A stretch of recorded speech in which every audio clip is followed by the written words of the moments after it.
Hey everybody, welcome to Harmony and my blinded by bourbon tasting. We'll get going in just a moment here. Probably all saw that we have a slew of new tastings up on our website now. We've got a few more to add, including the next blinded by bourbon tasting, which will be virtual, which we haven't put up yet just because I didn't want it to be confused or interfere with this one. But we'll probably get that put up in the next day or so. At some point, I'll try and take a look and see exactly what date that's supposed to land on, just so I can tell you guys at the end of the tasting. We do have another in-store bourbon tasting coming up on April 20th. I think that's as myself and Harmony will be doing it. I won't be able to make it, but Harmony will be doing that one, and she's already got a few plans that she's working on for the lineup as well. It sounds pretty cool. I'm wishing that I was going to be in on it. And yeah. Without going into too much detail on that, check out our website and take a look. And let's talk about this tasting, which is 8 whiskeys deep. No spoilers to tell you what's going on in those glasses yet. Hopefully you had those glasses poured in front of you. We are going to go in the order as they're numbered on the sticker. And you've probably seen that you can actually pull the sticker off to reveal what the bourbon is below that. We're going to do this as we usually do with these blind tastings, though, where we run through as a group blind for the first round.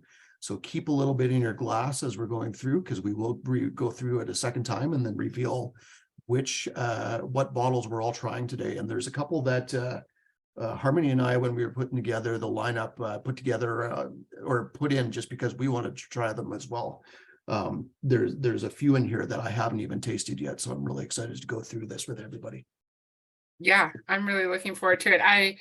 One of the things I was telling Evan earlier is when we do the blinded tasting, we don't do the ladder shot on the website. So when I have to go and prep things, if I forget anything, I just look at the ladder shot for the tasting and I know what I need to do. And these were all blind. And I was kind of like, you know what?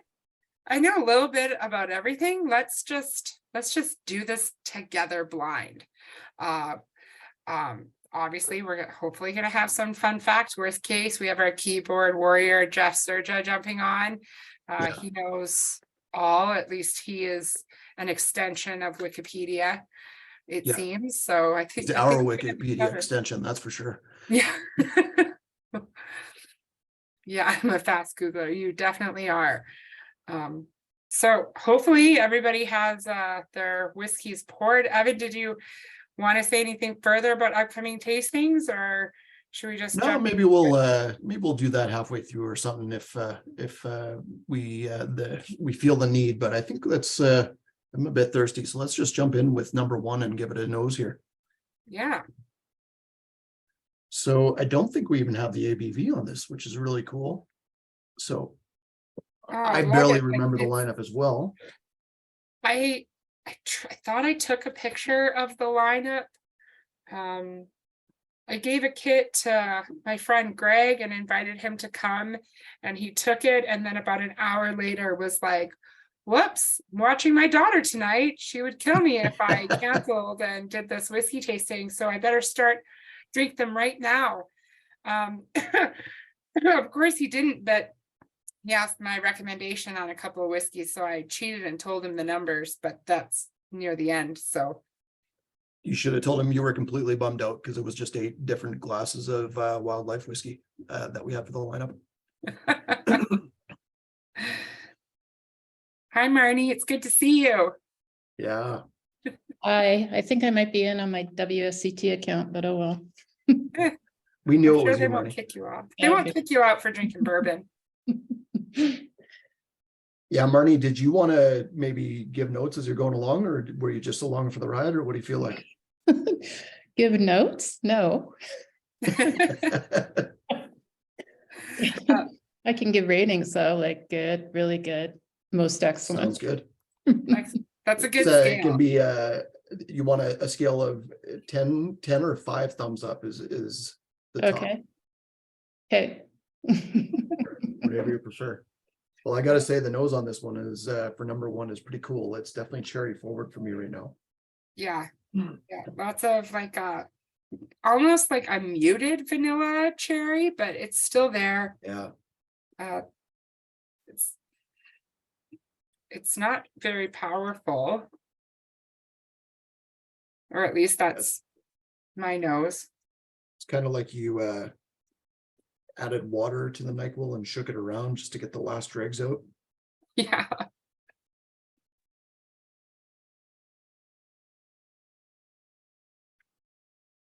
Touch of orange peel there right now for me as well. Something just a little bit citrusy in behind the cherry for me. It's really nice on the palate. I've noticed that with my aligners on my teeth now that I've been wearing for about 2 weeks, everything tastes different because I'm not getting that gum contact that I used to get. So I'm not always feeling the alcohol upward in my mouth, and I'm not getting all the feels everywhere, but I can't take them off. Yeah, it's got a really nice tanginess, I would say, on the palate, where it's got a bit of bitterness, but it seems like it's got a tingle of acidity in there coming through for me right now too, like leading to that bright cherry note again. And again, something citrusy that I'm trying to pin down there.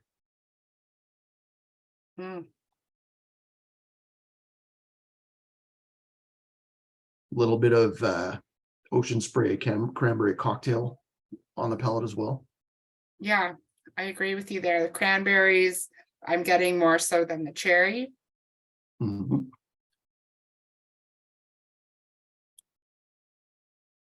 That's a good place to start, that's for sure. Well, let's just continue with the lightning round of trying through everything blind and try number 2. It's got quite a bit of spiciness Oh, wow. on there. Yep. Very different nose on number 2. Okay. Really like herbaceous and more garden heavy. Like pea shoots and even like cutting some fresh basil leaves. Interesting. I think this might be a rye. It's definitely nosing rye like getting into mint and dill as well, fresh dill. Or it has a good amount of rye in it if it is a bourbon.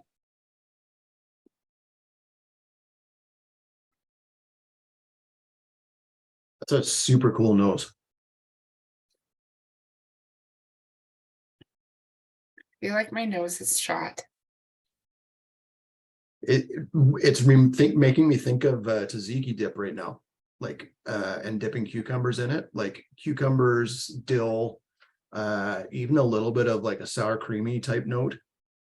I get more of that, yeah, like a dill chip or sour cream and onion chip.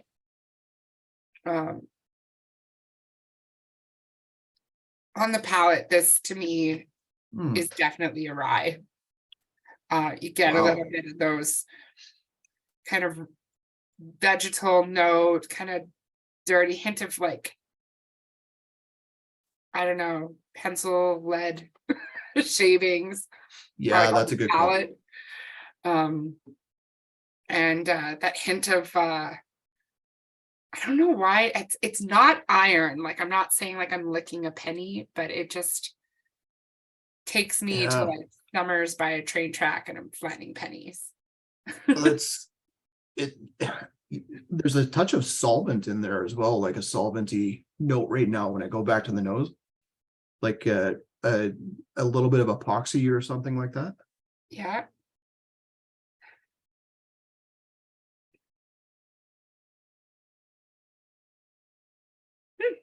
I like that. Yeah, it's really cool.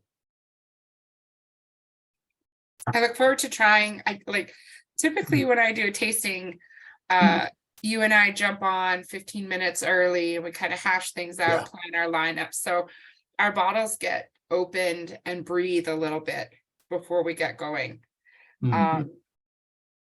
Because these were numbered, I just thought, no, I'm just like, I literally just poured these like 10 minutes ago. So they haven't quite opened up the same way that I'm used to.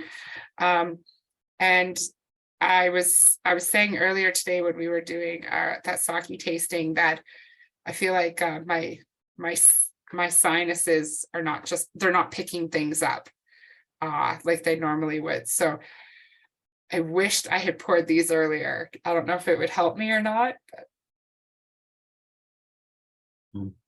Tim says floor polish on this one, on the nose. For sure, And there's it does definitely have a chemical note to it. Man, I can't get over that dill note. It almost, it's like there's some pickled garlic in there as well. Like a mild garlic note. Cool stuff. Well, Very let's cool. try number 3.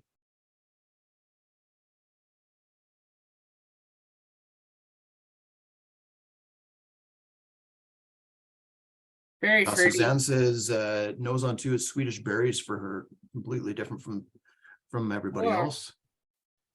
Philip says number 3 is Christmas pudding. Aaron says I get an old dusty room on number 2. Yeah, I could see that. Definitely. It looks like Phil is in a timeout back there. It's like you're in a timeout. Just go sit there and watch me drink. He said something offensive about bourbon versus other whiskey, I think. He's like, all bourbon tastes the same. And you go sit on the stairway. Watch. That's right. Andrew's actually behind that wall somewhere because of what he says about bourbon. So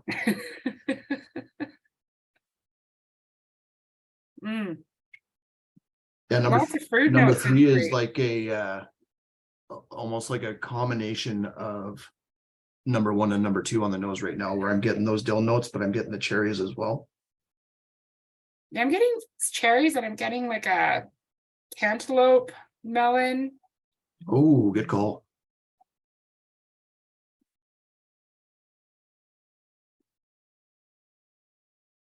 Yeah, cantaloupe is, I can see that. It's like you're just cutting into one. You can get a bit of the husk. The rinds even, right? Yeah.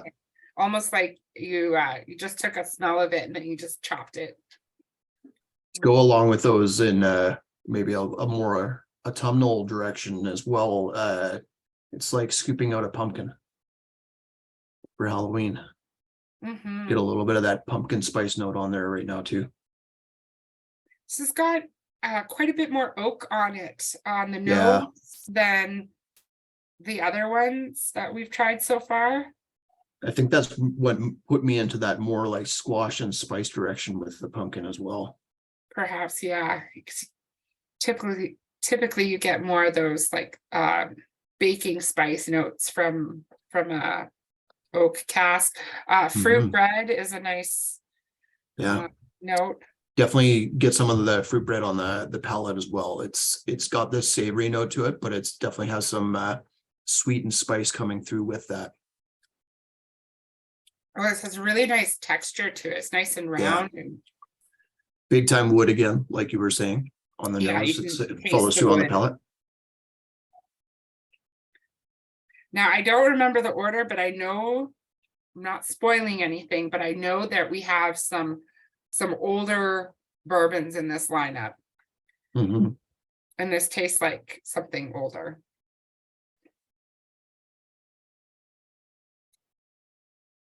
And old is a tasting note. I know that because I was in a tasting and I said, it tastes old. And then it was 40 years old. So I nailed it. Yeah. Spoilers, this isn't a 40-year-old bourbon though. Yeah, and Jeff, unfortunately, it is not all Pappy either. Oh man, I would love to do a blinded and then surprise you all with the Pappy lineup. That would just make my day. There's a combination of like that dustiness and then like pottery clay, like you've got some really dry clay that you need to wet again that's going on the wheel. I've never done the wheel, but just like old gray clay, like it's not a fun like colorful clay. It's just the standard old gray. All right, I've Little bit moved of, on to, oh yeah, let's move on. 4. oh, I could drink that forever though. But Yeah. let's come back. Number 4 smells like bubble gum. Holy cow. Oh man, does it ever.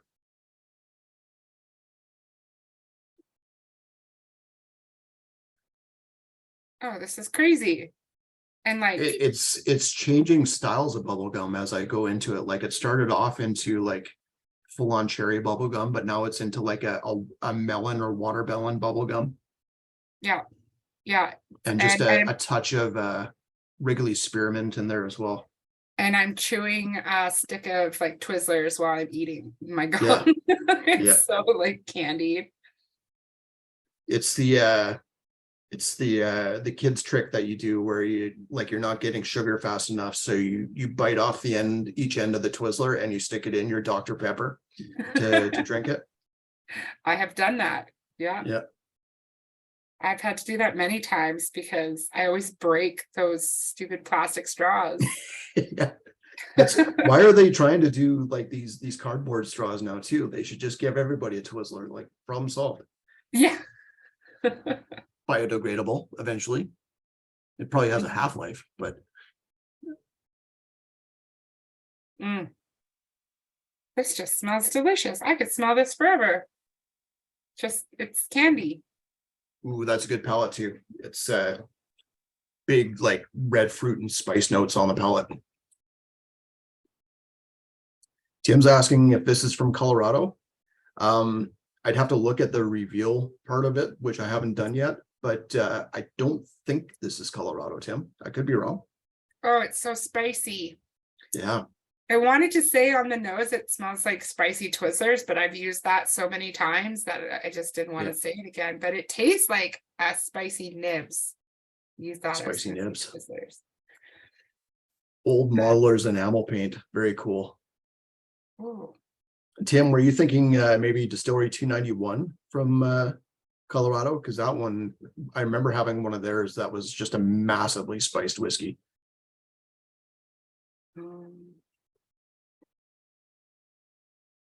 I'm peeling. I'm peeking. I want to know. Oh my God, these things are impossible. Oh, you should have just checked the QR code on the first sticker there. Oh, I should have. Does anyone check their QR codes? Let me see. Anybody? Well, you should, because Evan makes these, and Evan is a very It's sneaky definitely fellow. a spoiler. Yeah. Yeah.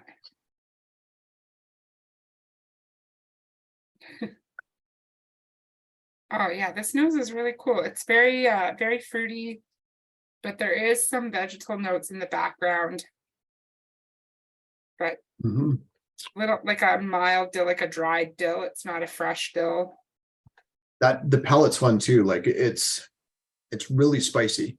And there's definitely some syrupy fruit notes underneath that, but it's so, I don't know, maybe it'll soften in the glass, but it's so tight right now that it's like not a super long finish for me. No, you're right. Maybe a little bit of ginger in there. Yeah, I was gonna say like a spicy cinnamon, like a hot cinnamon heart almost. Oh, let's try number 5. Whoa. That's back to latex paint and solvent for me.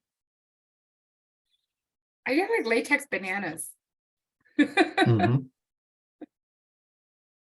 Can't say I've ever eaten one of those.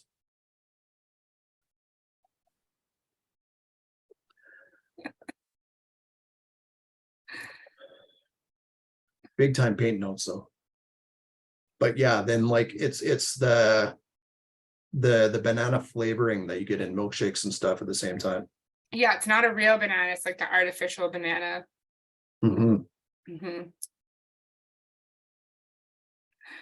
It's acetone as well, like going into those latexy chemical notes as well, which is something that sometimes I think that is a note that comes off of bananas, but I also from other whiskeys, I also see it coming off of apple and pear notes as well in a lot of cases. Okay.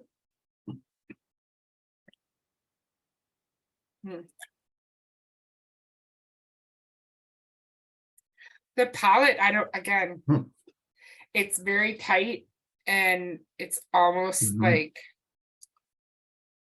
yeah, it's very chemically to me and almost like a metallic note.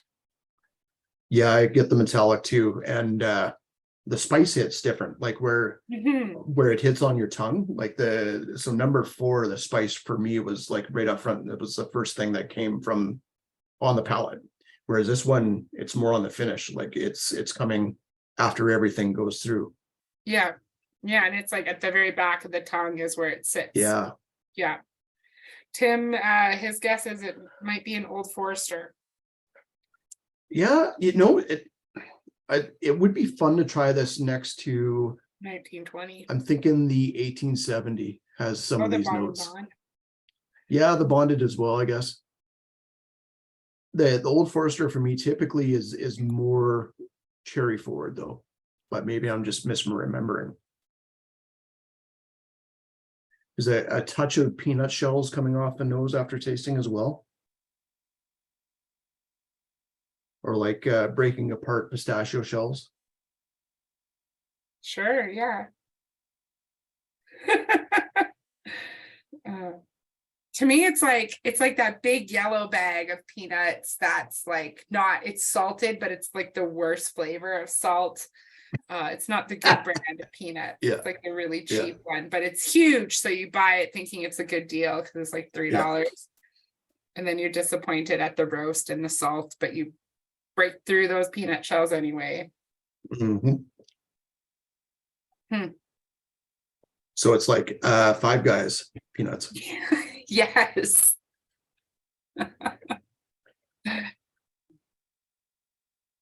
Interesting. Yeah. It's starting to open up a little bit more now.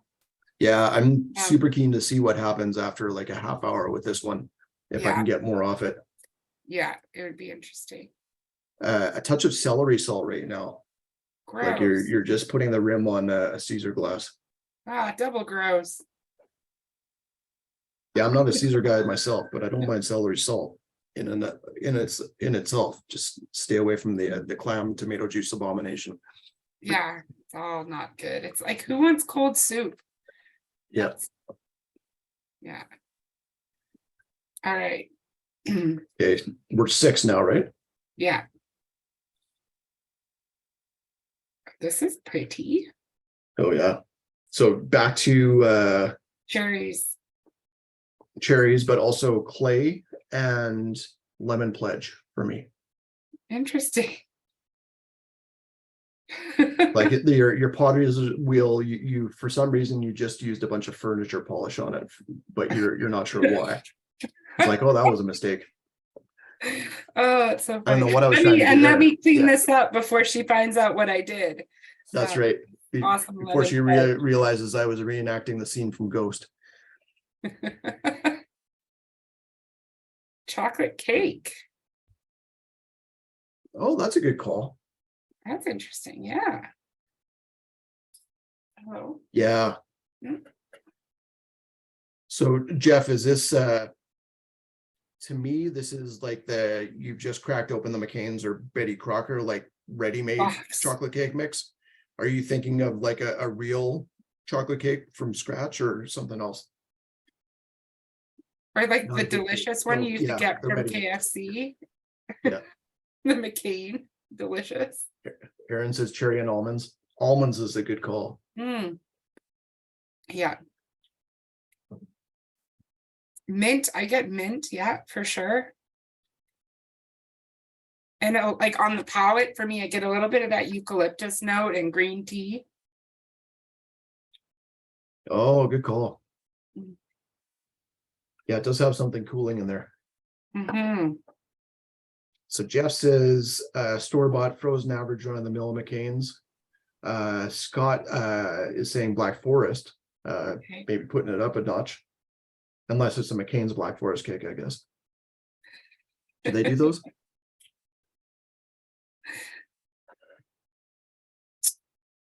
Wow. This one's really cool. Mm. I quite like the palate. Mm-hmm. The palate is, it expands on the tongue, and it's bigger than I expected it to be based on the nose.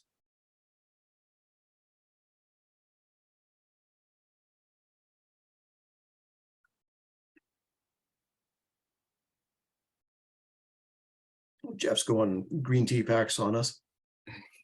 Thanks, Jeff. I have started to go through some of the samples that you sent or you passed on to me for tea, and I'm super impressed. Although I'm not my bourbon knowledge, although sometimes fickle, is still far beyond my tea knowledge at this point.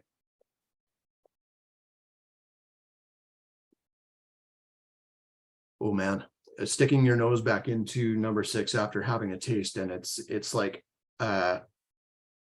opening up like just dry cinnamon powder like that, where it's probably not real cinnamon. Mm.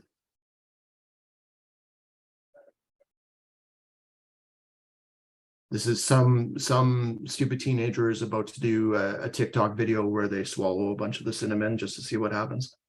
Oh, my sister makes her kids do those. It's Oh my so God. great. So good. Have She you does called them child services yet? individually. No.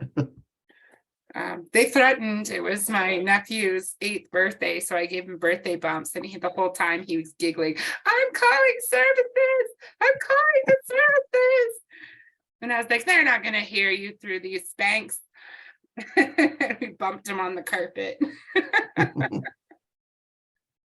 Oh, that cinnamon note, that powdered cinnamon note comes out on the palate afterwards as well. Not the dryness, but the spice. Mm-hmm. There's a lot of nuttiness in this that I'm really liking. I want to say like nutmeg, Yeah, and almonds. that would make sense. Yep. And it tastes like tastes like the almond extract that I put in cookies. A little bit. Hey Eugene, sorry if we missed letting you in there for a little bit. I think we caught you right away, but we're just going through the blind portion if you weren't in earlier, and we're just going to jump into number 7 for the blind portion of the tasting, the lightning round.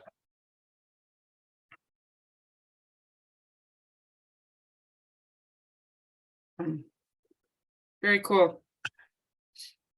Little bit of the oak tannins on the finish, but it's still really nice. You still get that fruit kind of battling its way through. Yeah. Ooh, interesting nose on 7. Yeah. This is the first, at least so far for me, the first whiskey in the lineup that's making me think like waffles and syrup right now on the nose. I got watermelon. Oh, cool. Still a bit of like plasticine instead of clay this time, nose wise. Mm. Or even if you've ever what am I thinking? It's like a combination of like making like a pretzel, like a salty pretzel bread, or but you've mashed up some homemade Play-Doh into it as well. Really salty then. Yeah.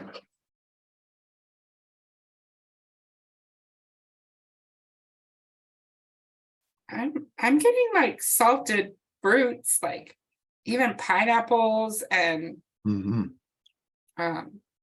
there's like pineapple on the salad, on the palate, like pineapple, roasted pineapple with a bit of brown sugar on it even.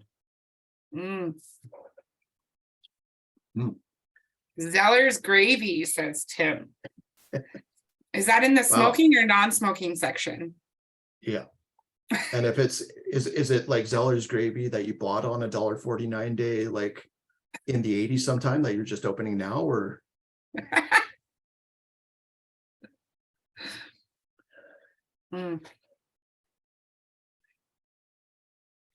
Yeah, the pineapple notes after tasting it are on the palate or on the nose as well.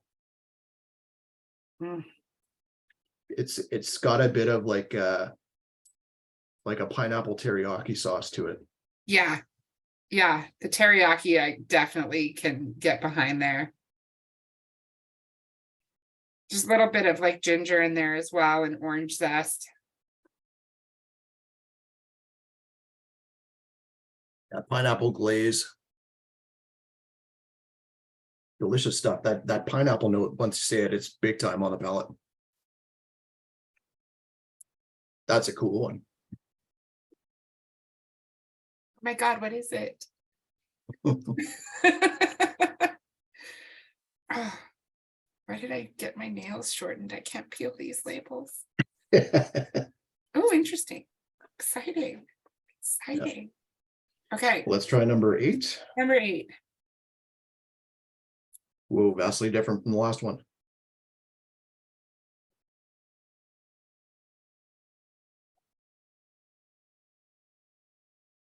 Man, this just makes me think wooden rocking chair. I totally like that wood polish. Back in that old book room with Aaron. Yeah. But like it's also like you've taken the strings off your ukulele and you're smelling like the inside unpolished part. Like it's got that like really thin, almost balsa wood like type nose to it. Balsa meets cedar. Funny, I'm getting like less ukulele and a little bit more like fresh puzzle in a box. Oh, And you that's a good one. dump it out and you got all those like dusty notes. Yeah, you've got the cardboard shavings that are kind of like everywhere now too. Yeah, but it's like fancy printed cardboard. It's not just like Yeah. old cardboard from the garage. Yeah. Jeff says less uke, more banjo. I was originally thinking banjo, but it doesn't. I couldn't think of if it had a hole in the middle that you could smell through. So I didn't go there. It smells like Steve Martin's family's home would in the Jerk, where it's like they're playing banjo on the front steps. It's rocking chairs everywhere. Long sweaters, lots of fiber. Yeah, I'm with you. yeah. There's some chocolate on the palate of this. Chocolate and starchy, like a little bit of laundry, but also peanut butter. I was going to say with the starch, not laundry. Totally, like crunchy peanut butter. Yeah, yeah. The less adulterated peanut butter, not the craft stuff. Yeah. Oh, that is a cool super nibs, says Tim. Jeff said that one's super dangerous. Ooh. So back to the peanut butter note, it's the peanut butter icing on crepe cupcakes. Oh, where it's like a bunch of vanilla frosting with it. yeah. Like a buttercream. Yeah. A little bit of crunchy bar, the sponge toffee in there as well. I love sponge toffee. Man, these kits should come with snacks. They should. Especially since that's pretty much all of our tasting notes anyways. We're just munchies. Yeah. You can tell we're products of the children's cartoon cereal era based on our palate. Oh, totally. Even Kurt, it's like, oh, this is Twix. This is the whatever. His tasting notes are a lot of cereal as well. Oh man, this is going to be a fun lineup to go back through and review. Yeah, the last one was really cool. I'm enjoying this. All right, so before we do the reveal, let me, if you want to vamp for like 30 seconds, I'm just going to do a poll from 1 to 8. just to see where everybody's head is at first time round. Well, let's just flood the chat with this. Yeah. Or you can like raise your hand. We could do a little chat. I'm just curious who on here is it's their first blinded by bourbon tasting with us. Yeah, awesome. I personally really enjoy the blinded tastings because sets the bar low, which is great because we're never going to disappoint you. We're here. Harmony, I thought it was you and I that set the bar low, not the whiskeys. Yeah, no, it's us by doing it blind. But it also just allows for just your palate to do all the thinking and for you, not just reading the name and letting biases take over. I know on one of our blinded tastings, we threw in some Jack Daniels, and if you were to tell people this is Jack in your lineup, they'd be tossing furious. tables and Riots. walking out, remembering their college days, but that it actually turned out quite nice having it in the lineup. So it's super fun. I hope you enjoy them. Evan and I really enjoy them. We like mixing things up too and putting non-bourbons in our bourbon lineups, which are fun, and hopefully you discover something new. Okay, there's the quick and dirty for the first and second favorites so far. What was your favorite so far, Evan? Wait, that's a toughie. It is. 7, I think, is up there. Mm-hmm. And I think 2 as well. 2 right now is just like full on dry spice. Those like garden notes have kind of gone away for me. Yeah. Still has a bit of that dill though. Very How about much. you, Harmony? Well, like just on the nose, 2, 4, 7. Not in that order, just like how I picked them up just now and knows them. Are really cool. 7 has like a super cool nose and palate. Did you say T on 4? Was it? Yeah. Yeah, I can see that now. I said it was like bubblegum tea. But super fun. Very cool. Mm-hmm.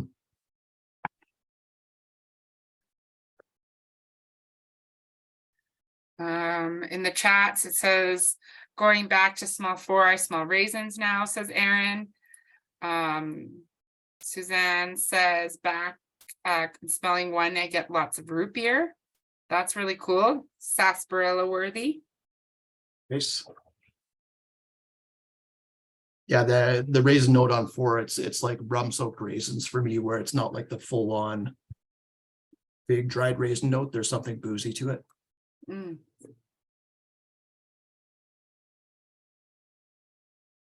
We got most everybody that did the poll there, so there's the results. There we go. 7, 4. Yeah, 6 pretty to good 2 spread. outside. Yeah. Nothing 5 for is 5. not getting any love. Let's see if it gets love on the next round. Yeah. Be Number curious 6 now. was the big second favorite there. Yeah. Well, 3 of them are Okay. tied. Yeah. Which is great. Okay, well, let's do the reveal. Let's go back to number 1. So for those of you who don't want to peel your labels, you don't have to. I'm going to peel mine. And I will tell you. Oh, snap. Hey, is the QR codes on the back the real QR codes, not the spoiler QR code? I hope so. I think it is. I think the QR code, I think it goes to the individual bottle. Hopefully it doesn't Okay. do the whole lineup. So this one is from That Boutique Whiskey Company, and it is a Tennessee Rye 4-year. You can't see that. What am I doing? Yep. 4-year Tennessee Rye. Yeah, I'll share the screen on that one. I've got the Starting off our bourbon tasting with a lie. of rye. Hmm. So yeah, pretty cool. Tennessee rye. And an interesting bottle. I hadn't tried this one before, but it is using the Lincoln County process, where they do essentially set fire for a long time to sugar maple charcoal staves. And you've kind of got a picture of that on the bottle here. And this, it does say something about a hint of which Tennessee distillery it does come from. Mentions some sort of hollow here, and there is a distillery called Cascade Hollow in Tennessee, which is where George Dickel comes from. The interesting part about that is the Cascade Hollow distillery, as far as I know, does not distill a rye mash bill. Their George Dickel rye is sourced from MGP. It's the 95% rye, 5% malted barley. So this is likely 4-year-old MGP rye at 45% alcohol. That did actually go through the Lincoln County process. So that's what makes it still a Tennessee rye whiskey, I guess. Very cool. I guess Sorry, go ahead, Harmony. I was just gonna say, MGP now renamed Ross and Squibb. Yeah. But are they gonna be calling previous distillates prior to the buyout MGP, and then after the buyout Ross and Squibb? Like, will it change their functionality or their processes? So my guess is it will be Ross and Squibb for their own bottlings, and it'll be MGP for when people source from them. But that's based on nothing. It's just based on Luxco essentially deciding on the Ross and Squibb name and being their marketing arm more than anything else. Right. That was a very cherry heavy rye that didn't show a lot of the big spice notes that you'd expect from MGP rye first time through. I'm getting a bit of like a snuffed out scented candle note. Maybe like it smells waxy. Yeah, waxy. maybe. That's a good call. Yeah, it does have that waxy note to it.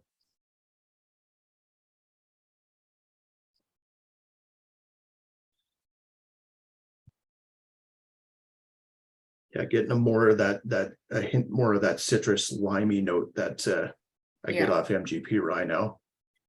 And that Maybe dill. I'm looking for it. That dill just is crazy. Yep. Really cool combination that rye does better than anything else, in my opinion, where it's juicy but also spicy and dry at the same time. Yeah. Okay. Oh dear. Yeah, the other hint on the label I was going to say about this probably coming from Cascade Hollow Distillery is that, if I remember correctly, George Dickel spells whiskey without the E. And they spelled whiskey without the E on the Tennessee rye whiskey label for the boutique bottling as well. Whereas Jack Daniels, of course, uses the EY for whiskey. Interesting. Yeah, they're really good at leaving those Easter eggs around. They are. Yeah. I don't ever pick up on them, but I know they're there. Yeah, I got to read their own notes before I notice anything, honestly. I remember when Game of Thrones was on and everyone's like, oh, did you see the eggs? Did you see the Easter eggs? I'm like, no, I saw the Starbucks cup. I didn't see the Easter egg. Yeah. They celebrate Easter on Westeros? What are you talking about? Yeah, it's strange. Okay, back to number 2. Cool. Number 2. How is it nosing now that we've given it some time to breathe? Comments in the chat. Yeah, hot dill for the first one, and it's like a rye and cola that you don't need to mix. Really That's cool. good note. Yeah. Dangerous though. I mean, if you're gonna pour a nice 8-ounce glass of rye and cola. Well, sometimes you just don't have cola, you know? Yeah. So you gotta have some some rye. So number 2, oh, awesome. The Few Straight Bourbon, FEW, capital. Very, very cool. I've been wanting to try this for months, ever since I saw John Hamm walk into our store and buy it, and then buy it again and buy it again. And I finally told him last week that I was moved to put this in a tasting because he liked it so much. And he says, yeah, it's really nice. And there's a bit of rye in there too. And I was like, oh my God, this man is tall and perfect. And then Kurt went on to embarrass me, and I will probably never speak to John Hamm again. Yeah, I'm getting back to those garden notes. It's that herbaceousness is really cool. Yeah, I'm not a suburb of Chicago, although I have gained a little bit of weight over COVID. I'm not to that level yet. My town is a suburb of Chicago, though. You're who? The town that it's in is Evanston. Oh.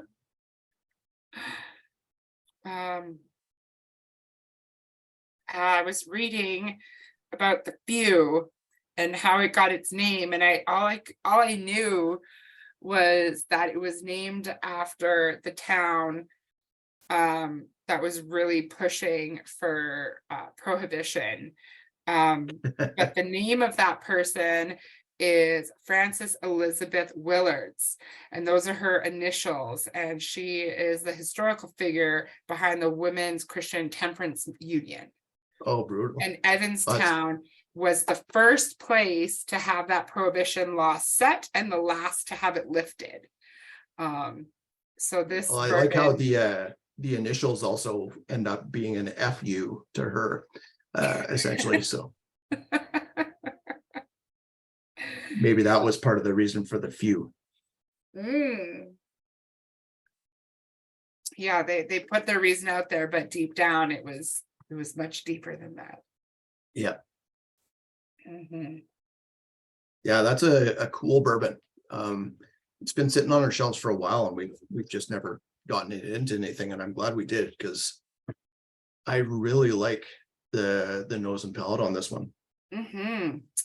They apparently do have a bonded bourbon now, where it's got an age statement. So, well, you've got a bit of an idea of the age beyond it saying straight. So it'd be nice if that came to Canada and to Alberta at some point for us as well. And they have a gin that I want to try that nobody else cares about, but I love gin. Yeah, well, and they do make their own rye as well. Yeah. Yeah. I love that. I mean, it's so funny when at least for myself, when I started reading about grains used for distillation, how rye gets such a bad rep because it's such a sticky product and hard to work with and blah, blah, blah. So nobody wants to use it. So they order it in so they don't have to clean their stills as often. But rye, for me, it just speaks to me. And I have so many same here, more like memory receptors connected to rye than I do to corn. And so I get more of a evolution and a memory kind of what's the word I'm looking for? Adrenaline rush when I smell a rye than I do on other grains. Yeah, I think I know what you mean, because rye reminds me of my teenage years, because I grew like a weed and I was tough to work with. So totally makes sense. Right. Naturally. Yeah. Yeah, me too. I'm so tall. Jeff mentioned rye in the green bottle. I think it's Blue Label maybe, but Jeff, if I remember correctly, they do some interesting stuff too. They've got a bourbon where they proof it down with cold brew coffee, and they have a rye that they proof down with green tea, if I remember correctly, which I'm not usually a mix. Yeah, get on it, Jeff. Prove me wrong. I'm not usually a sort of like a whiskey mix in the bottle kind of guy, but the idea of a green tea rye, I can see how those would go well together. Absolutely. And for the bourbon, I mean, I guess you put coffee in anything and it's got to be all right, right? We have a cold brew Caribbean rum coming. Ooh, nice. That's so good. Yeah, it'll be here tomorrow. I'd have to try that. Okay, on to number 3. I think that I'm happy I said that was one of my 2 favorites so far. That's sticking, number 2 for me. Yeah, it's very good. Not much left in the old cup here. All right, on to number 3. I thought I had this before, and now I know I have. This is the Rebel 10-year single barrel bourbon. So a 10-year-old bourbon that's very reasonably priced compared to some other 10-year-olds on the market. And Jeff says it's the immortal rye made with oolong. For the one of the few rye, or the FU rye bottles.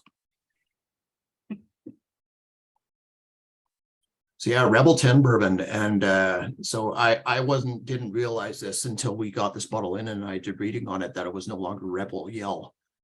They did drop the yelling portion of it, either because they got tired of the Billy Idol song, or because they didn't want that Confederate sort of idea behind it anymore.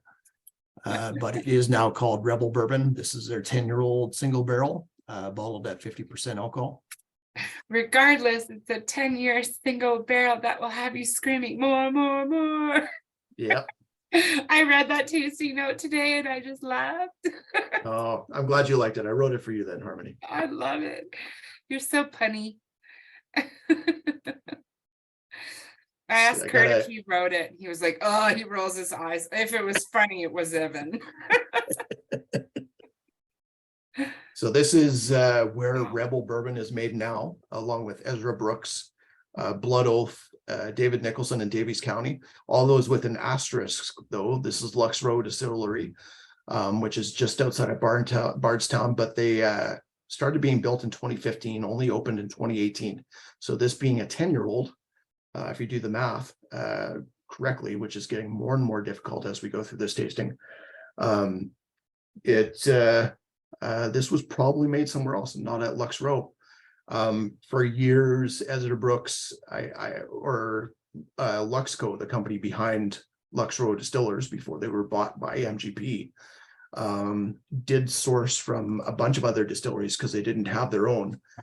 Heaven Hill, they had a long-standing relationship with, where a lot of their stuff was produced by Heaven Hill distillers over the years. I'm not sure. They probably had some relationships with other distilleries as well. But yeah, this would be likely, well, it would be from somewhere else, but who knows from where. This is very nice. 50%, it doesn't taste 50% to me.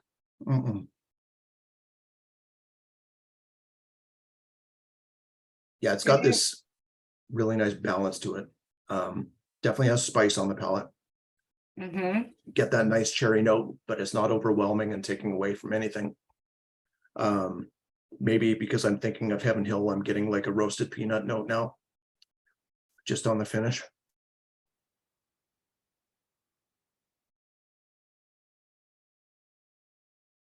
Probably the corn coming through there.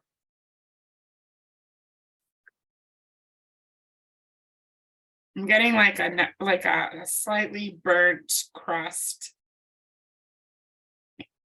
Even toast, like burnt toast a little bit better. Does have that toastiness to it for sure. Yeah. There's some spices on there. I don't know, ginger, cinnamon. Yeah, where you thought you were spreading a jam, but you spread a compote on the toast instead. Yeah. Deceived. Yeah. No, it's nice. It's it drinks very nice for its age. I mean, it'd be kind of cool to try a lineup where everyone got older by just 1 year, just to Yeah. see how the cask evolves. I know every cask is different, and if we're doing something like that, we're including different distilleries. But there's at a certain point in bourbon, especially depending on the season, a year makes a huge difference, and the barrel can just completely overwhelm that whiskey. It would be really interesting to try from 3, 4, 5, even jump you, 9, 10, 11. When Jay Wheelock was with Beam, may he rest in peace, miss you, Jay. But did you ever get to do the makers tasting where they had the underaged and the overaged and the regular? No. It was cool because it was kind of that idea where Maker's Mark is usually got like pulled at the for makers out of barrel at that 7 to 8 year range. So they had like an immature makers and then an overly mature makers that was like 9 years old, a sample of it as well, where you could try it side by side just to see how it changed. And I think they might still do that or some variation of that at the visitor center in Kentucky as well. Yeah, they absolutely do, because my friend was there last year, and I actually think I emailed you because he wanted to buy a barrel. He had such a great time at the distillery. He wanted to bring it in, but unfortunately all Maker's Mark imports are controlled by Ontario, because Ontario doesn't want to do a single barrel. Nobody can have a single barrel. Yep. Yeah, thanks, Ontario. And cheers to Beam on that one. I know, I tried everything. It was like months of email, and it's just like full stop. So I said, get the barrel through one of your friends down in the US and just bring it up a case at a time. Still sipping on the Rebel, and I think this is one of those sneaky ones where it's like you start with it and it's like, oh yeah, it's pretty good, and then you just keep on drinking it. It's like, wow, I really like that cherry note, but that spice note that comes in afterwards, and then it's like a quarter of a bottle later and you can't figure out where it all went. Yep. Cool bottle. Very cool. Do we have an image of that one somewhere in there? Yeah, I'll bring that back up here. So this is the bottle image for the Rebel 10-year-old Kentucky Straight Bourbon whiskey. Okay, so it's just a paper label. I was trying to remember if it had like the metal band on it or not. I don't think this one does. No, it's kind of like the Ezra Brooks that they do, the barrel strength, where it's just like got a little bit of embossment to it. Right. Yeah.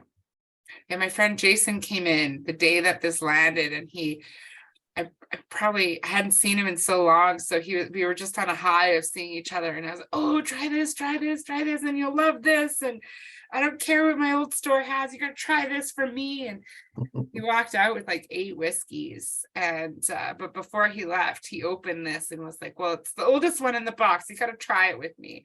So Sam and I just cracked the bottle in the back and had a nice breakfast pour on a Wednesday morning.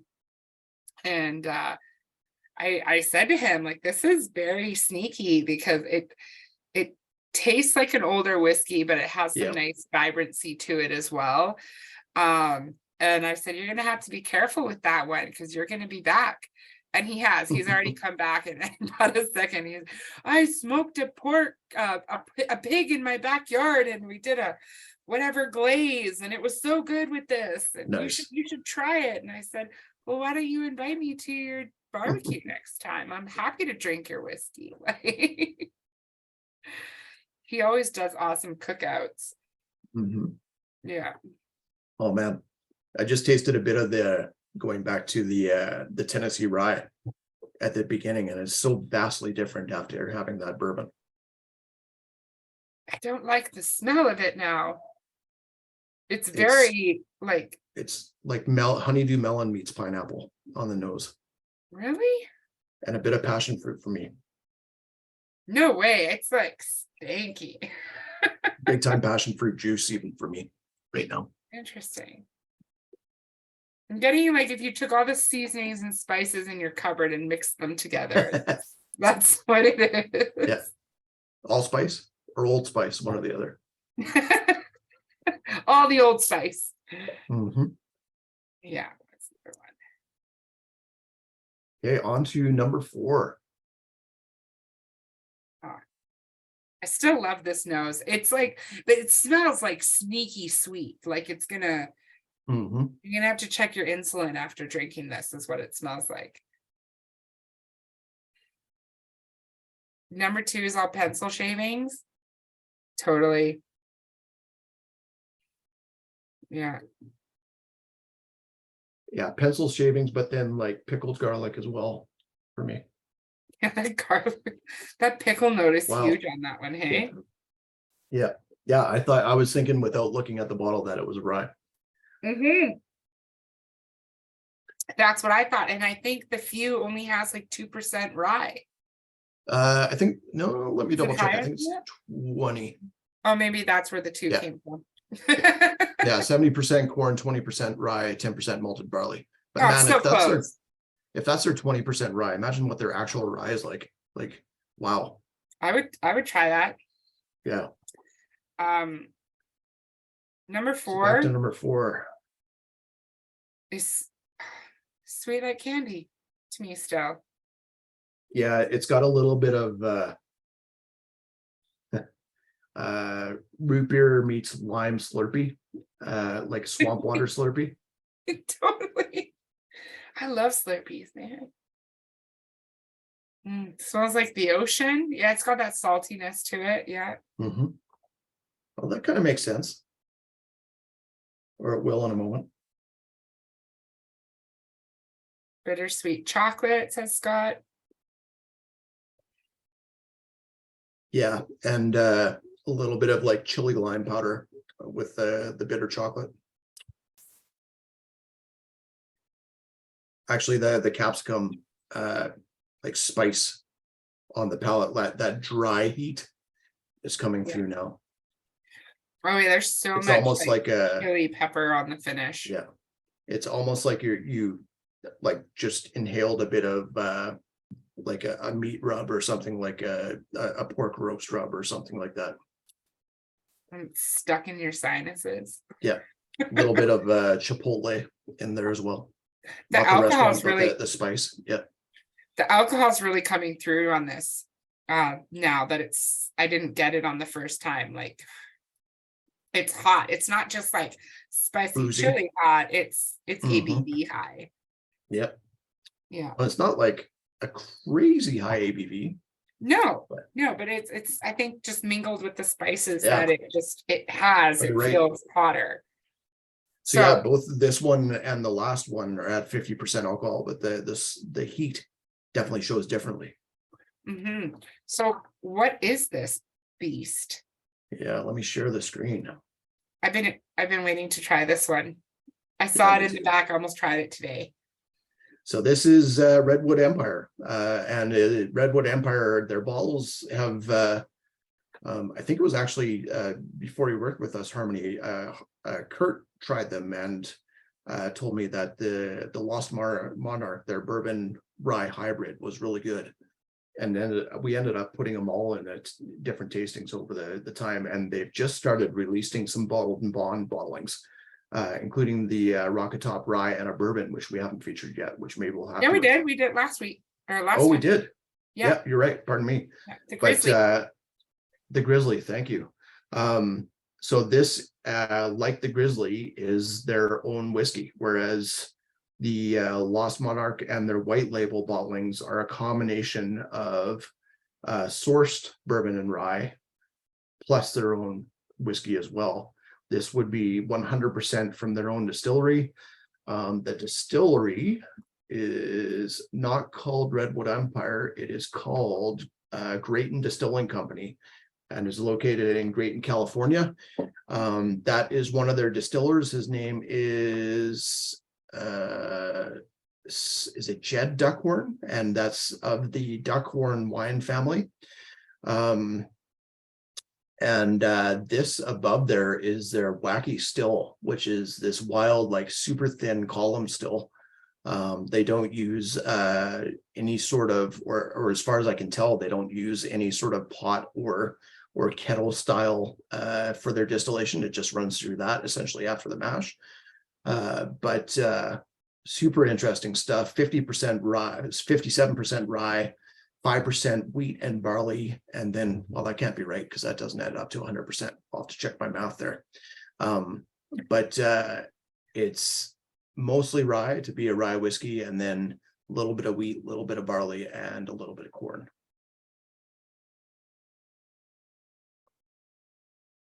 Hmm. Hmm. Yeah, that ocean smell does not go away now that Tim said it. Marnie, what do you think? Got stuck in there, did it? She choked on my math, I think is what it was.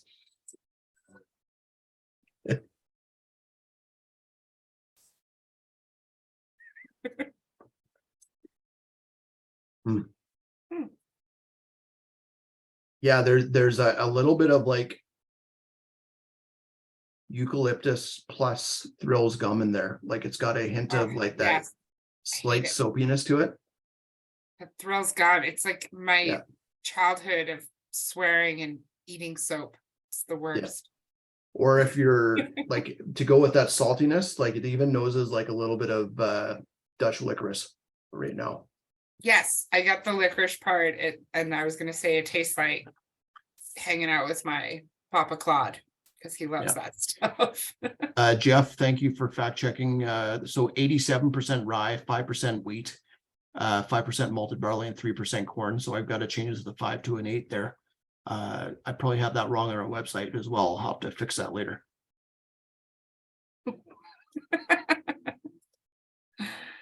That's a new grain, Jeff. Yeah. You're onto something. All right, cool. Let's taste test number 5. Yeah. I peel this label again. Goodness gracious. This is another new one for me. Actually, they've all been new ones so far. Yeah.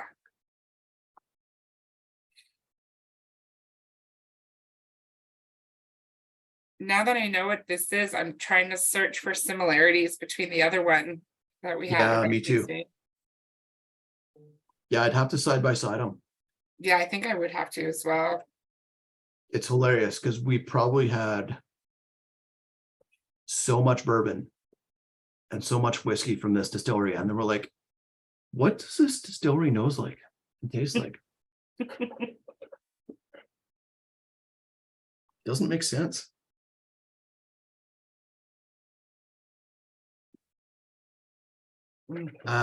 Jeff, you are right. This is MGP. What? This is official MGP. So this is from Ross and Squibb Distillery. Oh, it's spicy. Like it's another high ABV. Wow, look This at that. is one of the higher end George Remus bourbons. This is the Repeal Reserve from the Ross and Squibb Distillery, formerly known as MGP in Lawrenceburg, Indiana. I still reading about George Remus, and it was like, I kind of get why you named a bottle after him, but I kind of don't.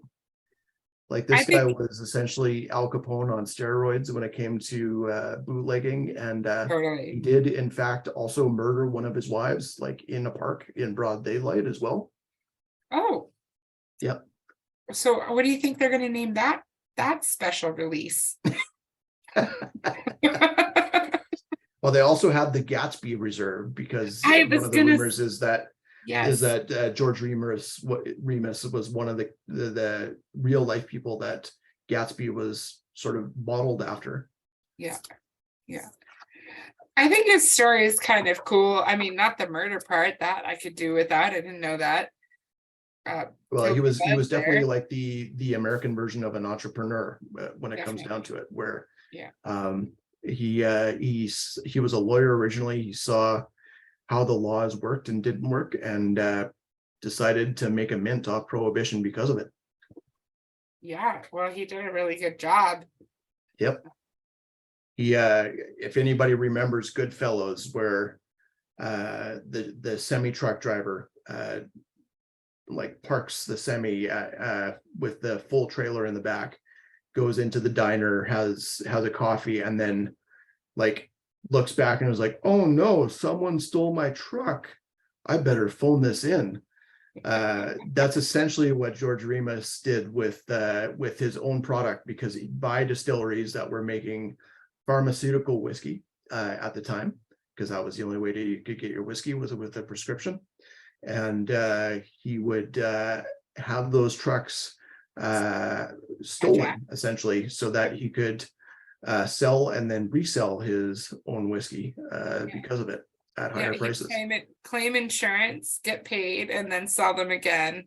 Yep. Yeah, it's Clever incredible. guy. Yeah. And somewhere along the way, he murdered his wife. Like when does that not happen in somebody's life? How I can mean, you you blame a guy? know, Yeah. just never, but Yeah. Beyond that, really good businessman is what it comes down to. not a good husband, but very Yeah. good businessman. Yeah. Well, Got it. he was only a bad husband to that one wife. The other wife apparently loved him a lot. So Well, he had all the money by then. yeah, exactly. So I'm just gonna stay over here and live in this room. Yeah. Buy nice clothes, get my hair did, make a pie, and not ask any questions about where the money comes from. Yeah. But regardless of the name of the bourbon, it is a pretty tasty one. It is really tasty. I mean, it leaves a bad taste in my mouth. Now it tastes like murder, but Sweet murder. all right. Well, I think George, I think I do prefer the Rebel 10 over it, but I do. I think the Rebel, or like the Rebel 10, yeah, I like more than this. But I also think that the classic straight Rebel or straight George Remus is quite good and had like a more nutty profile. It had a little bit more development. This is very driven by alcohol. Maybe with a splash of water, it would open up a little bit more. But I was looking for those peanutty note, that kind of coffee peanut brittle resemblance, and I didn't find it, which is fine. I just was hoping it was there.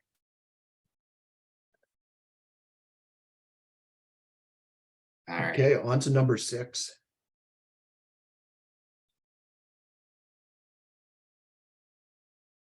This has opened up a little. It's really grain heavy though right now, where it's like puffed wheat meets Weetabix cereal, like those real toasty grain notes. I was gonna just say like the Life Brand Shreddies. Oh, good call. Even though the no-name puff wheat, like there's nothing fancy. There's no extra sugar on top of this, you know. No, you got to add it yourself. Yeah. And then feed the milk to your cat. That's right.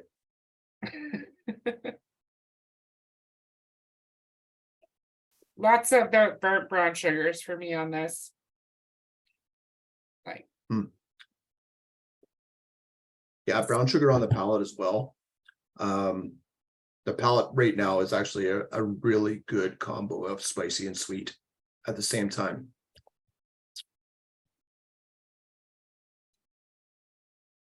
It's like on one cheek you have like the big red chewing gum, and then on the other cheek you have Werther's Original. Yeah.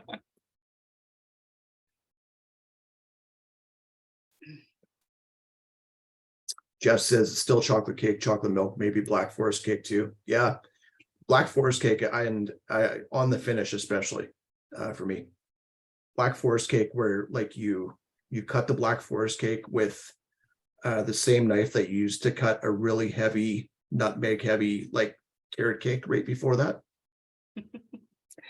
Did I say that, was it this one that originally had like a, no, I didn't say it on this. Black Forest cake reminds me of my brother's birthday, because that was like the cake he asked for every year for like 10 years. Wow. Yeah. So now that I'm like acknowledging that as a thought, I smell candle wax in here as well on top of that.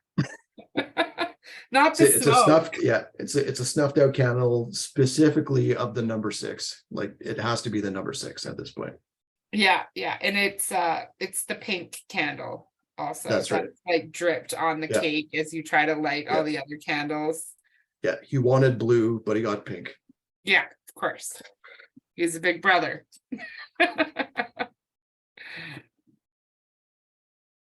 Very like lots of cherry notes on this.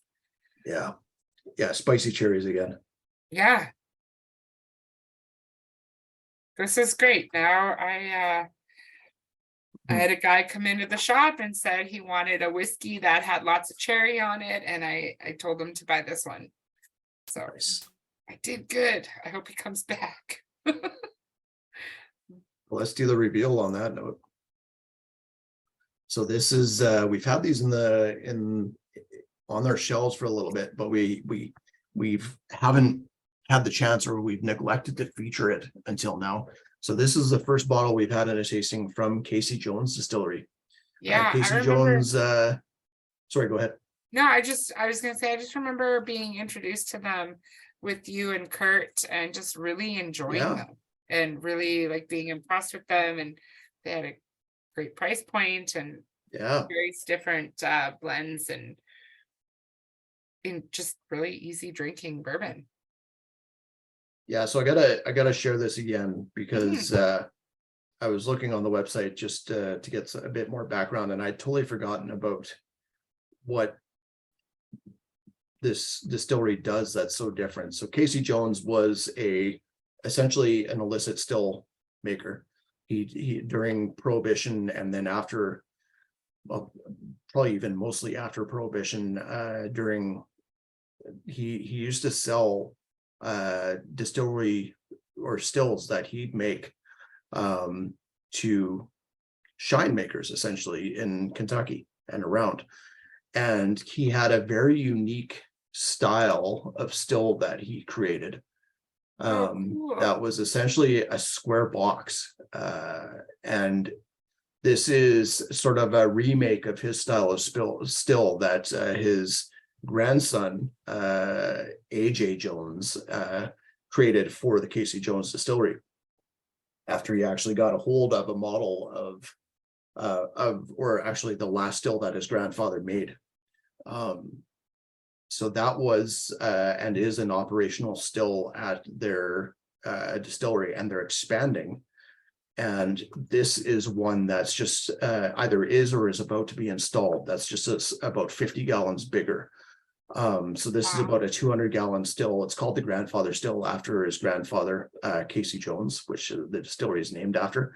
But a super unique style. And the story goes that Casey Jones created this style with the idea of it being able to pull it apart and toss it in the back of your pickup trucks so that you could get away if the lawn bakers were coming, right? Because you didn't want to, like, still equipment, even back in the early mid and late mid 1900s, was still like cheap by nowadays time, because he was charging like, I think, $60 per still, but that would be still a bit of a chunk of money that you wouldn't get back if it was confiscated.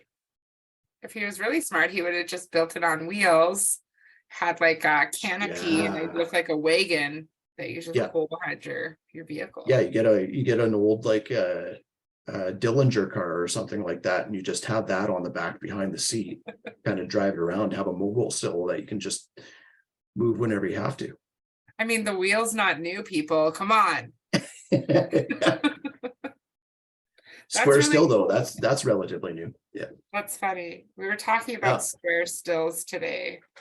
Kurt and I were talking about doing a tasting where all the stills are different, like just different shapes and he was like, and a square one. And I was like, where are we gonna find that? Casey Jones. Nice. Yeah.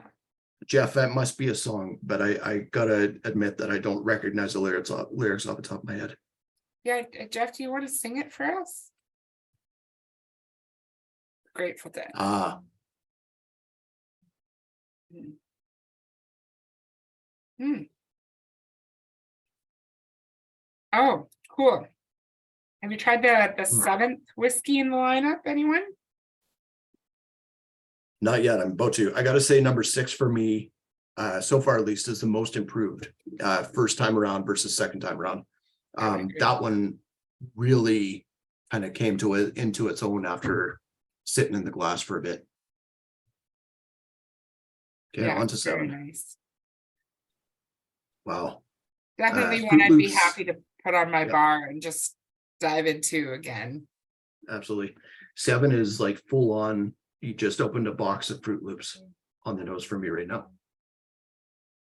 Full on Kellogg's Fruit Loops, to be clear.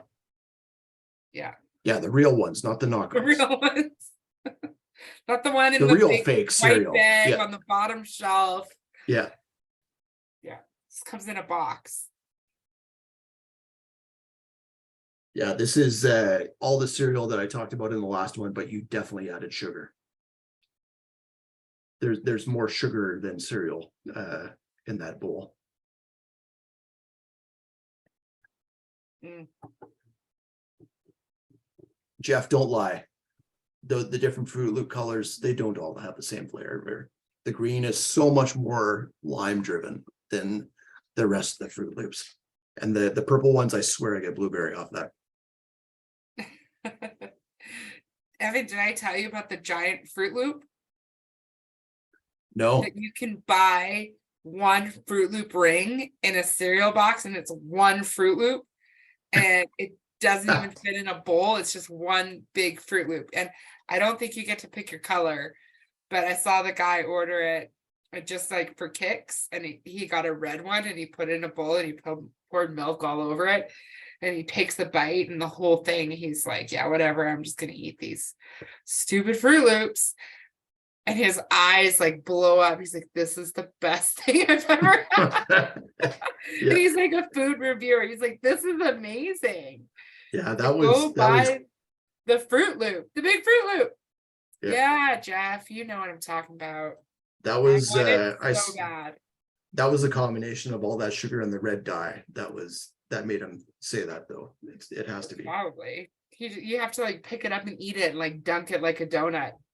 It's so cool. I want it. It looks like it's sold out. Thanks a lot, Jeff. Just lift me up and bring me down. Just like Evan's labels. Yeah.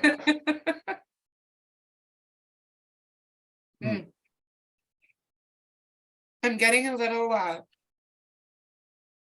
is that? There's something else behind all the Fruit Loops. Well, this wasn't. It's like every type of bubble gum known to man. The first time through, was this the one? No, I think that was the last one. Oh, okay. But there's like an unsavory note also on the back end, if you just really look for it, apparently. This was the pineapple and teriyaki. That's it. It's teriyaki. Teriyaki and Fruit Loops do not mix. I'm gonna move past the teriyaki now. Back to breakfast cereal. Boy, you are not going to like Kellogg's new flavor then.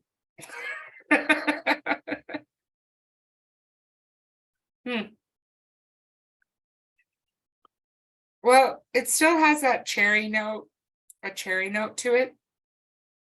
And there's like a chemical bubblegum note, like it's that pink tape gum. Yeah, Jared knows. She knows. Yeah. Are you sure you didn't just chew on pink tape? Yes, I'm sure. No, okay. I'm fresh out. I know which one you're talking about. Yeah. What was that one called? Is it rope? Gum rope? Yeah, it's essentially the fruit by the foot, but it's bubble gum. Yeah, it's so bad. The plastic Bubble tape. Bubble tape. Of course, Yeah. yeah. I never course would it have is. actually thought about that in 100 years if you didn't say it, but yeah, it was bubble tape. Yeah. Yeah. And for it held its flavor decently. Actually, I'm gonna go, after you've said that, I'm gonna go further. And further back than Big League even, Jared. This is the Topps Oro Peachy baseball cards that you opened up in the 80s, but it's like you got the 1982-83 card set or card wrappers. Yes, thank you. We have But you open it up. boxes. Yeah. So if you crack one of those open right now, it's gonna smell like that. It's gonna have that waxy bubble gum, the wax paper, but it's gonna be like stale at the same time. We have boxes of these. Yep. Tony's like, they're gonna be worth something. I'm like, I don't know, man. It's been 50 years. I don't think they're worth anything. Yeah. No, if you had a Bowman for, well, I guess they didn't do Bowman in the 70s. They only revived it in the 90s. I used to collect hockey cards and stuff too. I know that stuff. There's hockey. We got boxes of hockey cards here. And boxes of those gums stacked Yeah. everywhere. Jeff Big League Chew was like subtly the worst kids product, like for tobacco, where it was actually worse and more subliminal than the Popeye cigarette ones. Because it was essentially meant to look like shredded tobacco. It was awesome. Wild And that they got away all with that. stuffed it in our cheek and Yeah. pretended to Even be John Babe Kruk Ruth, did from the Phillies. right? Yeah. Yeah. And if you didn't have it and you couldn't afford it, you'd walk around with your tongue in your cheek like you did.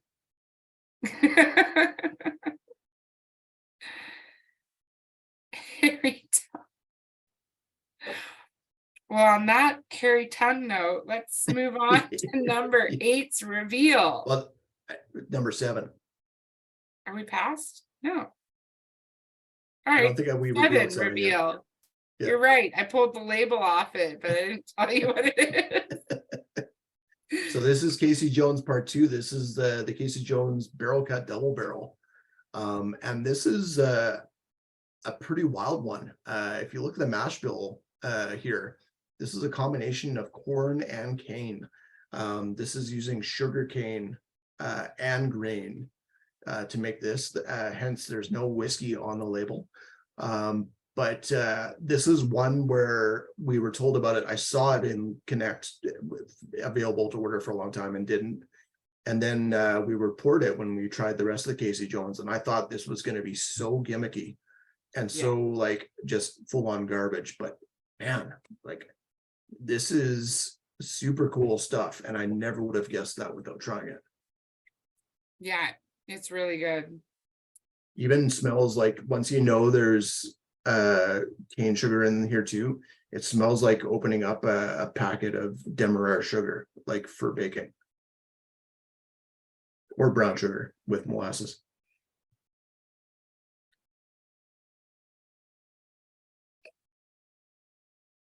Yeah, that is a wild bottle, but really neat stuff.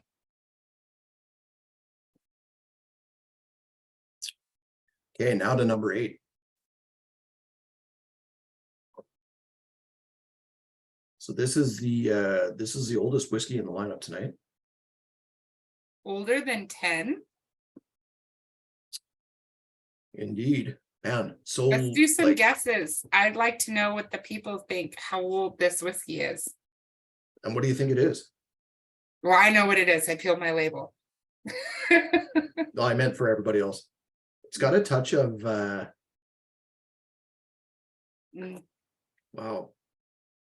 It's got a touch of blue cheese on the nose right now. Like really like crumbly blue cheese for me. Totally. Oh. Blue cheese that's kind of mashed into an old like burlap sort of fabric-y Chesterfield. So our old tasting room carpet. Yeah, exactly. It smells like our old tasting room before we finally tore up the carpet.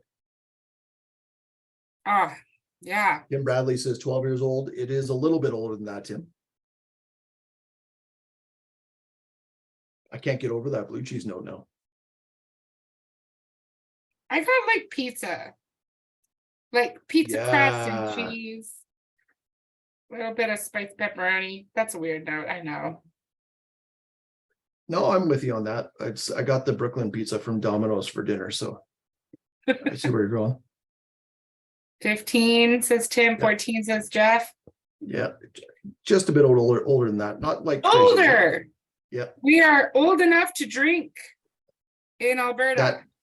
Still burlap sack notes on there too, though. Totally. Yeah. It's like my worst nightmares at family reunion. Why do you have to actually do the sack race? Yeah, we do all sorts of craziness. And I put up with all of it because the best part of our family reunion is we do an auction at the end of the 4 days.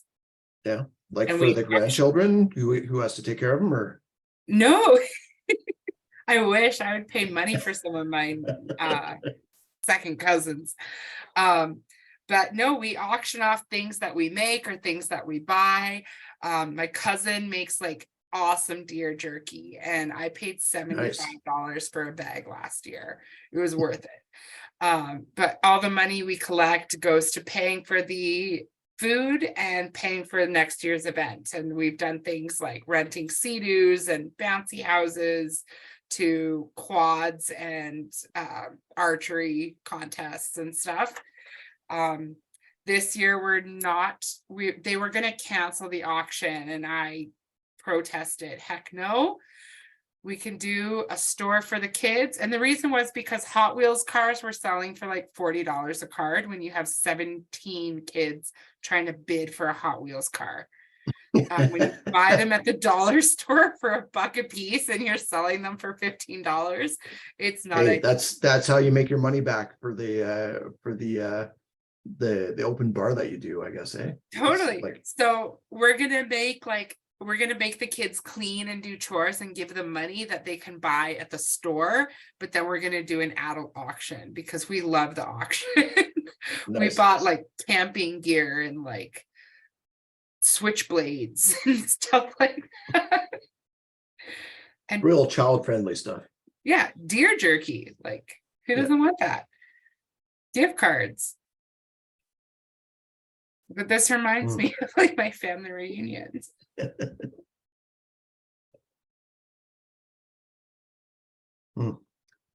So we have Kim says old enough to drink 18 years. And he would be correct. Yeah, Marnie got 18 as well. Nice. Was that did you pull the label back there, Marnie? No. Good job. Is Boozy here yet? No. Dang it. Still waiting to meet her.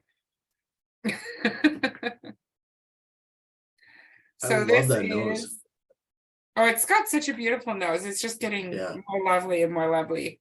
Could be that we're on our 8th whiskey, but we are drinking the Cadenhead's original Tennessee whiskey at 18 years old. So this is hint is in the label on this one. Yeah. So again, you know what? I never even noticed that on this one, but it's whiskey with a Y, not an EY. It says a Tennessee distillery, likely from Cascade Hollow Distillery again, but this would be actually their own whiskey. So this is like essentially very old George Dickel at this point. And this would have spent some of its time aging in the US and then probably a decent amount of time aging in Cadenhead warehouses, likely in Campbelltown in Scotland. So it doesn't have the same sort of like massive heat and massive tannin that you would expect at something of this age for Tennessee whiskey, and is a really cool bottle. Yeah, it's really good. I poured a sample for the Brown-Forman ambassador, like one of the Brown-Forman reps. Nice. Just to confirm that it was not a Jack Daniels bottling. I didn't think it was, but I wanted to be sure, and he confirmed we don't sell any casks, so Mhm. it has to be the other person. Yeah. But there's also, he mentioned that there's a third producer in Tennessee that does Tennessee that doesn't ever put their Yeah. name on a bottle. Yeah. And he's like, it might be them, but his guess was Dickel as well, just from the Yeah. taste. They're not old enough to have this, but Sazerac has a distillery in Tennessee now as well that does the full-on Lincoln County process. They've only been around for a little bit though. Mm. Yeah, cool stuff. That was a fun lineup. Mm-hmm. Yeah, this was really good. So now that we've, although I didn't get a chance to put everything in on the poll, I'm just going to relaunch the first one and just see if anybody's thoughts on any of these bottles have changed. Because I know for me personally, this there, that'll relaunch it. There we go. Number 6 showed so much better Yeah. second time around versus the first. I think I took a picture of them so I can compare.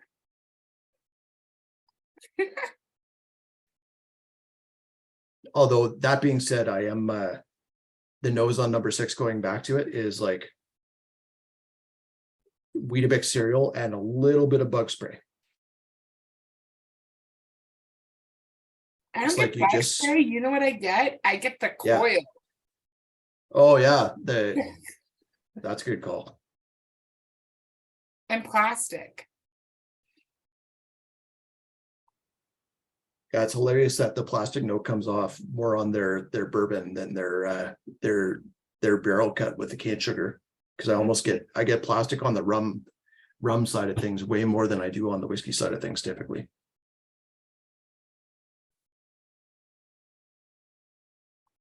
Interesting.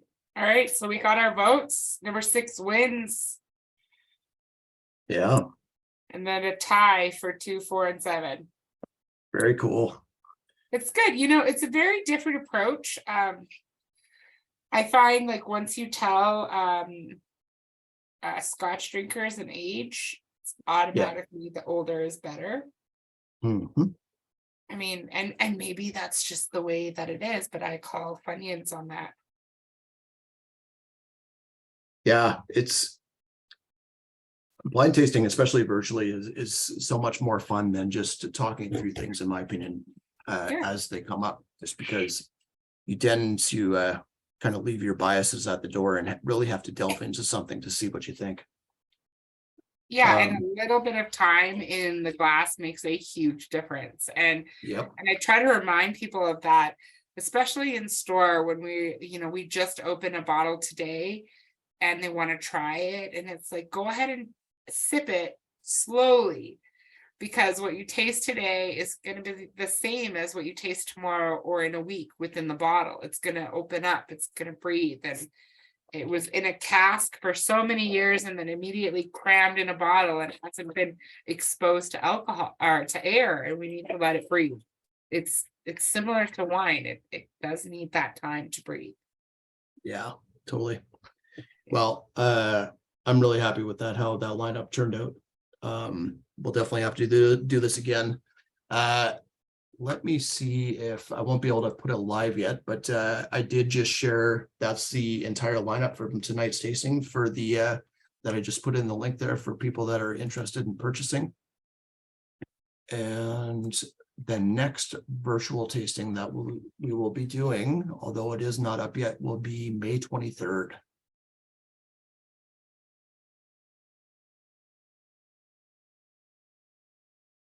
Actually, I'll just put coming soon, and then people will be able to purchase tickets if they're looking for that as well.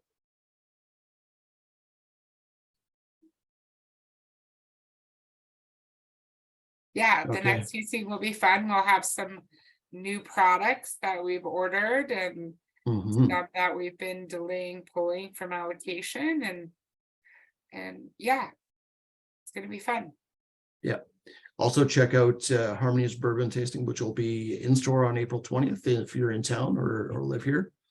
Yeah, Jeff, next time is the Pappy line, so get your tickets soon before it all goes.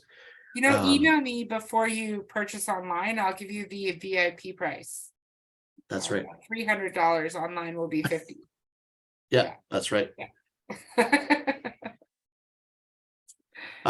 So thank you all for coming. I unfortunately have to run. I can't stick around. Harmony, did you want to stick around for people or got to go as well? Cool. I have not. Well, we will. Yeah, we will definitely do this again soon. And thank you all for coming. We'll see you guys soon. Yeah, thank you, everyone. Have a great night. Sleep well. Thanks, Harmony. Thanks, Evan. Thanks, Marnie. See you, Jack, Tim, Jared, Aaron, Mike, everybody. Scott, Tim, always a pleasure. Good night.